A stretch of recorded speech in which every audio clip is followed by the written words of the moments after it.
आरो नोंथांमोनखौ जों BPF हान्जायाव दिनैनिफ्राय बोजबनानै लाबाय। नोंथांमोना दिनै BPF दोलोनि सासे परियाल जाबाय बा सासे कर्मी। गतिके फैबाय थानाय समाव नोंथांमोना BPFनि बायदि खामानि मावनो थाखाय नोंथांमोना आवगायनांगोन। BPF सोरबा फैसा सासेबा ला फैसा लानाय आरो नोंथांनि बेसेन गोनां भट होनाया एखे नङा रायजोफोर। नोंथांनि भटआ नोंथांनि भट, नोंथांनि मोनसे भटजों भारतनि प्राइम मिनिस्टारखौ जोङो सोलायनो हायो। 29 नं सुख्लाय सेरफां BTC बियाबनि बेन्दोंआव थानाय निजु बेथना गरियापारा आरो बुखुलिगुरियाव BPF दोलोनि जयनिं हाबाफारि। BJP आरो UPP दोलोनि सा 39 मावथिफोरा BPF दोलोआव हाबफैदों। BTCनि बारग' एम गणेश कसारी बिथाङा फैगौ BTC बिसायख'थिखौ नोजोर होनानै गावनि बियाबाव सानफ्रोमबो जयनिं हाबाफारि लाबोबाय थानाय बायदिनो थांनाय सानखालिबो निजु बेथना BCDC नि बेन्दोंआव थानाय गरियापारा आरो बुखुलिगुरि गामियाव मोनसे जयनिं हाबाफारि लानाय जायो।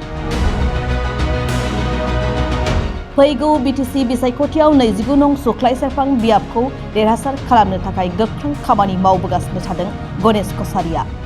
बे लेखायैनो मोनफ्रोमबो BCDCआव जयनिं हाबाफारिखौ लाबोगासिनो दं। थांनाय सानखालिबो निजु बेथना BCDCनि गरियापारा आरो बुखुलिगुरि गामियाव खुंनाय जयनिं हाबाफारियाव UPP आरो BJP दोलोनि सा 39 मावथिफोरा BPF दोलोआव जयनिं जायो। बेतना प्राइमारिनि सिङाव थानाय निजबेतना गरियापारा आरो बे बुखुलगुरियाव जोङो गुबुन माने राजनीति दोलोनि जेरै BJP UPP निफ्राय दिनै 39 जन बेक्तिया जोंनि BPF हान्जानि माने खामानिफोरखौ मोजां मोननानै हाग्रामा महिलारि बिथांनि खामानिखौ मोजां मोननानै दिनै सरकार गैयाब्लाबो सरकाराव थानाय BJP UPP नि जे मावथिफोर दैदेनगिरिफोर बिथांमोना दिनै जोंजों BPF दोलोआव हाबफैदों। जोङो फैगौ माने सेप्तेम्बर दानाव जानो गोनां BTCनि बाथि जे बिसायख'थि बे बिसायख'थियाव बे बाराव रायजोफ्रा हाग्रामा महिलारि बिथांखौनो BTCनि चिफ हिसाबै लुबैफिनदों। मानो होनना बुङोब्ला माने दा जे BTC सरकार सालायदों प्रमद बर' बिथाङा नंखाय खोथा बुङो, रायजोफोरनो नंखाय माने खोथा होनानै थांनाय समाव बिथाङा माने न'खर साख्रि होनाय खोथा बुंदोंमोन, सेल्फ हेल्प ग्रुपनो माने 75,000 फैसा होनाय खोथा बुंदोंमोन, बायदि खोथा बिथाङा बुंदोंमोन, गिदिर खोथा सुइजारलेण्ड बानायनाय खोथा बुंदोंमोन। किन्तु दिनै गासै रायजोफ्रा मिथिबाय प्रमद बर'आ जे थगायसुला, बिथाङा जि खोथा होदोंमोन बे खोथाया जेबो जाफुङाखै आरो बिथांमोना BTR जि सुक्ति खालामदों BTR नि मोनसेबो दफाफोरा दिनै जाफुंसाराखै। बेनिखायनो दिनै BTC ओनसोलाव माने रायजो जानाय गासैबो हारि माहारि धोरोमारि मानसिफ्रा दिनै हाग्रामा महिलारि बिथांखौ BTCनि चिफ जाफिननायखौ लुबैदों। दिनै जों बुंदों 30 प्लास 40 नि गेजेराव 30 प्लास जों देरहागोन। मानोना बुङोब्ला दिनै जोङो BPF हान्जा आरो गणपुरखा पार्टिजोंबो दाख्लैहाय रायलायनाय जादों। बे हिसाबै जोङो एबार 40 नि गेजेराव 30 प्लास माने BPF आरो गणपुरखा पार्टिनि दैदेननाय बे हान्जाया देरहागोन आरो BTCखौ जों सालायगोन। नंखाय खोथा दासिमबो जों मिथियाखै।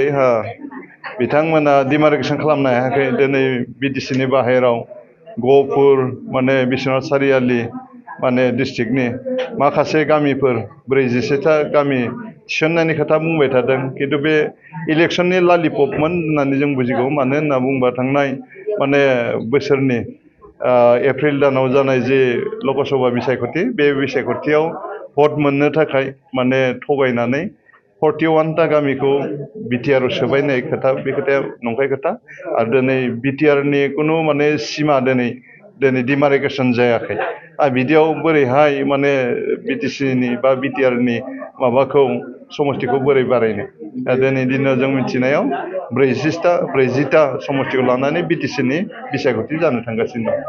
थगायदों बयबो मिथिगौ रायजो राजाफ्रा। प्रमद बर'नि थगायसुला रावाव रावबो रायजो राजाफ्रा दिनै गोजावनाय नंला। नोंथांमोना रायजोफोरनि अननाय मोनगोन होननानै जों आसा खालामदों आरोखि।